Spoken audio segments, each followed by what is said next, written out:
que certains idiots avaient perdu. McDonald's est dans l'immobilier. Après le crash de 2008, les banques m'avaient donné 300 millions sans taxes pour acheter de l'immobilier que certains idiots avaient perdu. McDonald's est dans l'immobilier. Ils vendent des burgers, mais ils achètent de l'immobilier pour qu'ils ne payent pas de taxes. Et la plupart du temps, ces gens des hedge funds.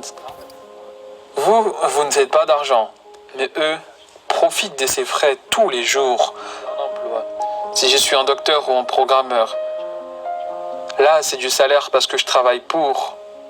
Si j'achète par exemple des pommes pour 10 euros et je les revends 20 euros, ça c'est un revenu de votre portefeuille, un gain de capital. Le revenu passif qui est le cash flow est jamais taxé. Et des gens crient « taxez les riches, etc. » Je leur dis « bonne chance ».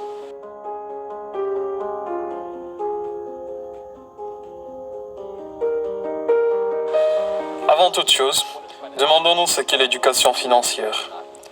Ce n'est pas obtenir un travail, travailler dur, épargner, investir, diversifier son portefeuille dans différents stocks. Vous savez, les fonds communs de placement ou les trackers. Ce n'est pas cela. L'industrie financière, c'est deux choses. La dette et l'imposition. C'est là où la fausseté avait commencé en 1971, quand le président Nixon avait suspendu la convertibilité du dollar en or. Le dollar américain devenait dette. Et nous continuons à dire aux jeunes d'aller faire des études, d'obtenir un emploi, travailler dur et épargner. Et peut-être sortir de vos dettes. Qui leur dit de faire cela? C'est le truc le plus ridicule qui soit. Pourquoi voudriez-vous épargner et travailler durement pour de l'argent s'ils peuvent imprimer aussi vite que vous pouvez en travailler pour obtenir?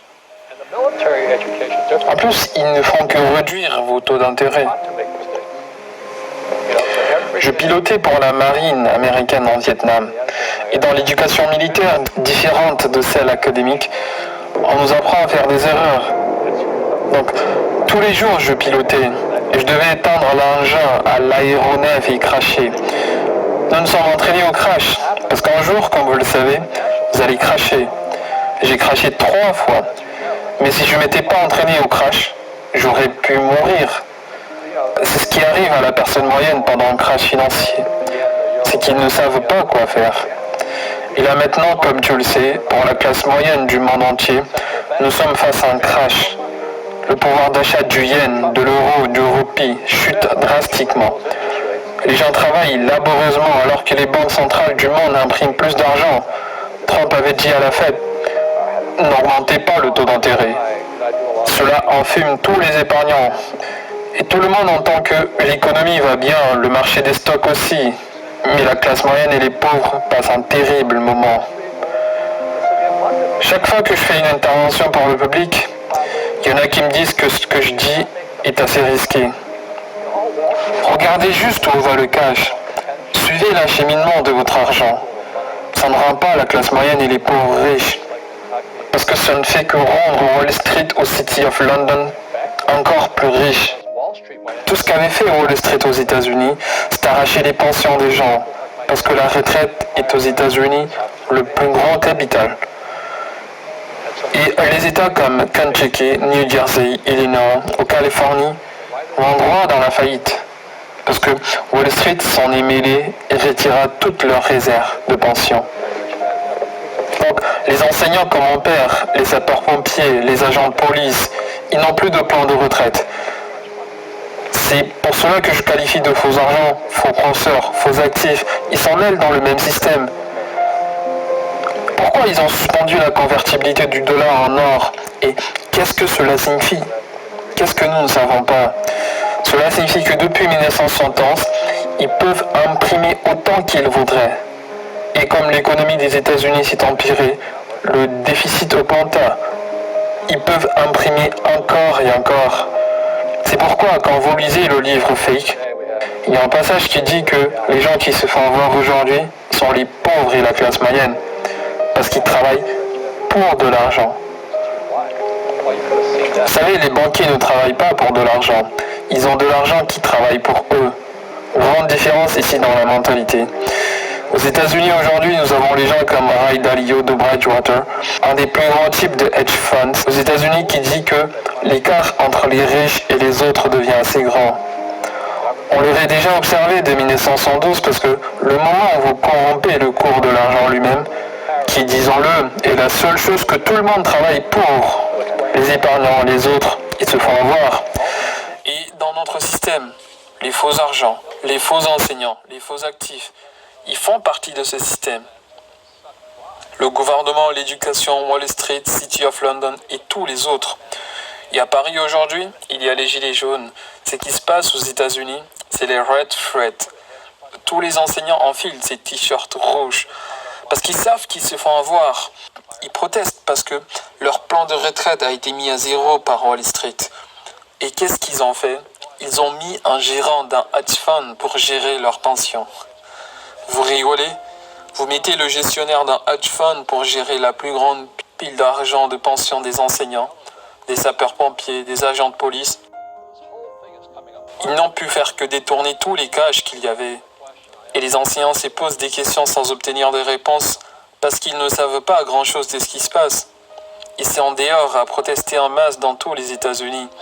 Mais vous n'entendez pas parler d'eux parce que le regard est tourné vers les gilets jaunes. On ne parle pas des retraites. Donc, toutes ces choses explosent maintenant. Et cela nous mène à la question que je me suis toujours posée. Qu'est-ce que nos écoles nous apprennent sur l'argent? Très peu. Parce que Wall Street ne leur permettrait pas. Quand j'étais dans l'école de l'aviation, mes instructeurs peuvent piloter et je pilotais à leur côté. Mais à l'école, vous ne savez pas si votre instructeur l'est vraiment ou pas. C'est de là que vient mon expression faux professeur. Quand j'étais dans mon programme de MBA, j'étais en même temps dans la marine. C'était vers les années 1973, etc. Les étudiants à l'université de Hawaï m'ont crié dessus parce que j'étais assez stupide pour m'y rendre avec mon tenue d'aviateur. Ils criaient sûrement des injures, meurtriers de gamins, etc. J'étais dans la classe et mon prof de comptabilité, il ne savait pas du tout ce qu'est la comptabilité. Moi, j'étais dingue. J'étais pas comptable, mais je savais qu'il ne l'était pas non plus. Et je lui dis, êtes-vous un comptable? Il dit, j'ai un master en comptabilité. Je lui dis que c'était pas ça la question. Êtes-vous comptable? Non, j'ai un diplôme en comptabilité. Puis je me suis tenu debout. Les marines ne sont pas les plus brillants. Et j'ai répété, êtes-vous comptable? J'ai reçu la même réponse. Je lui ai dit, t'as un faux. Tu sais pas ce dont tu veux enseigner. Et depuis lors, quand j'entends ce que ces gens enseignent nos enfants sur la comptabilité, c'est la mauvaise comptabilité. C'est confondant, vous savez, l'actif met de l'argent dans votre portefeuille, le passif enlève de l'argent de votre portefeuille. Il compte tout ce qui a une valeur comme un actif, votre voiture comme un actif, votre résidence comme un actif, alors qu'ils enlèvent de l'argent de votre portefeuille. Votre plan de retraite, devinez quoi? C'est un passif. Ça vous prélève de l'argent chaque mois. Et à qui cet argent s'en va? Wall Street. C'est pour cela que ces fonds d'investissement ont pour slogan « Vos actifs sous gestion ». Ils sont payés pour la gestion, vous ne gagnez aucun argent, mais eux, ces fonds des fortunes sur les frais qu'ils vous prélèvent pour la gestion de ces actifs.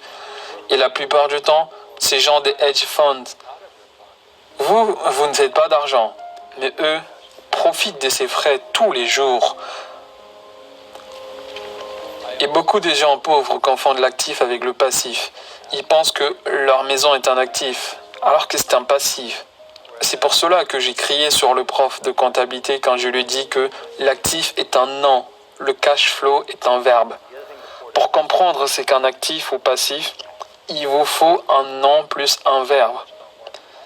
Donc, si le cash sort de votre portefeuille, c'est un passif. Si le cash va dans votre portefeuille, c'est un actif. J'ai 7000 propriétés en location. Ce sont des actifs. Chaque mois, le cash va dans mon portefeuille. Alors que beaucoup de gens ont des grandes maisons sur des montagnes et leur cash s'en va ailleurs, puis ils vont doucement dans la faillite. La raison pour laquelle les riches ne travaillent pas pour de l'argent est premièrement les dépenses pour la taxe. Vous voyez, il y a 3 catégories de revenus. Le salaire, le portefeuille et le revenu passif. Le salaire, c'est quand vous avez un emploi. Si je suis un docteur ou un programmeur, là, c'est du salaire parce que je travaille pour. Si j'achète par exemple des pommes pour 10 euros et je les revends 20 euros, ça c'est un revenu de votre portefeuille, un gain de capital. Mais le revenu passif, qui est le cash flow, est jamais taxé. Et des gens crient, taxez les riches, etc. Je leur dis, bonne chance. Parce que la plupart de ces gens qui se plaignent, ils ne savent pas du tout ces 3 sources des revenus. Et les riches n'ont de toutes les manières pas de travail. Ils ont des actifs. Et donc la personne moyenne, assez vulnérable avec le slogan « Envoyez les enfants à l'école ». Mais enfants, ils n'apprennent rien de tout cela. C'est pourquoi dans le livre Fake, comme nous l'avons évoqué, cet article du journal sur Jared Kushner qui explique comment les Trump et les Kushner ne payent pas la taxe et s'y font des millions et des millions de dollars. Et le reporter, le pauvre, ne pouvait pas comprendre. Parce que nos écoles ne nous apprennent jamais cela. Ces 3 sources de revenus. Les lois sur les impositions sont utilisables pour tout le monde si vous avez l'éducation financière nécessaire. Et la raison pour laquelle je suis un fervent défenseur de l'éducation financière est que sans cette éducation, vous allez payer beaucoup de taxes. Très peu de gens iront acheter ce que j'achète, faire 1 million de dollars et payer 0 taxe. McDonald's est dans l'immobilier. Ils vendent des burgers, mais ils achètent de l'immobilier pour qu'ils ne payent pas de taxes. Cet entrepreneur Jeff Bezos, avec une fortune de 60 milliards de dollars, combien de taxes paye-t-il sur ces milliards? 0. Quand j'étais revenu du Vietnam en 1911, mon père pauvre disait « Va avoir un MBA ». Mon père riche en rigolait. Il me dit « Avec ça, tu deviendras un employé. Qui d'autre embauche les gens avec un MBA ?»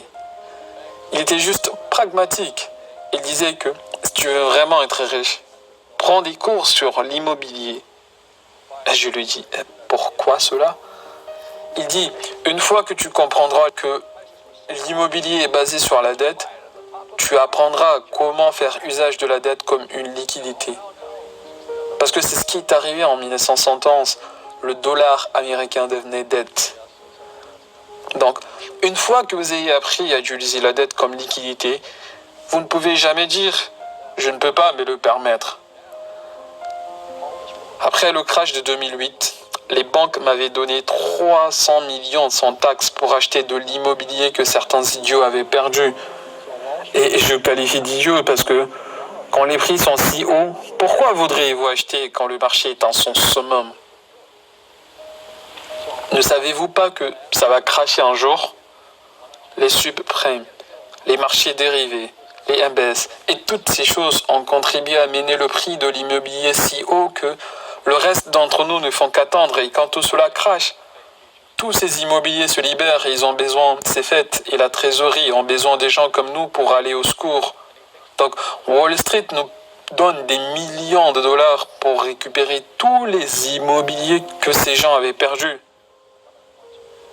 Et en plus, c'est juste, parce que chacun de nous peut le faire. Quand je demande à la personne moyenne, pourquoi ne fais-tu pas usage de la dette?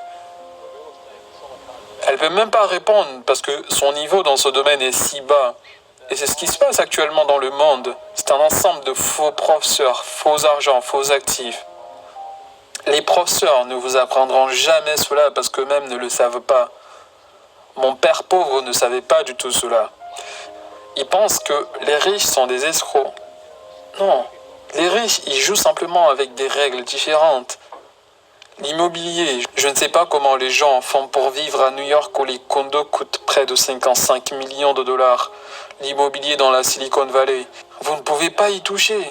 Et toutes ces entreprises empruntent de l'argent et nous font croire que l'économie est bonne, le chômage au plus bas. Ils disent qu'il n'y a pas d'inflation. Mais voyez-vous les prix des aliments, de l'immobilier, de la dette étudiante, du soin? C'est une bulle. Ce qui se passe là, c'est que ma génération va commencer à prendre sa retraite. Mais il n'y a plus d'argent pour eux. La sécurité sociale est aux oubliettes. Les pensions aussi. les étudiants. Ils ont eu tout le monde avec la dette. Ceci n'est pas de l'économie, c'est une bullonomie. Mais ils ne vous l'apprendront jamais.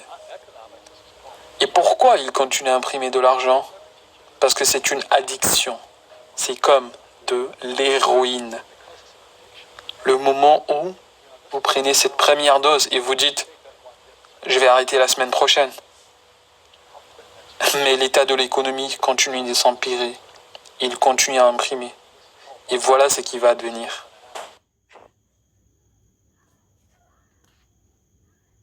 Bonjour.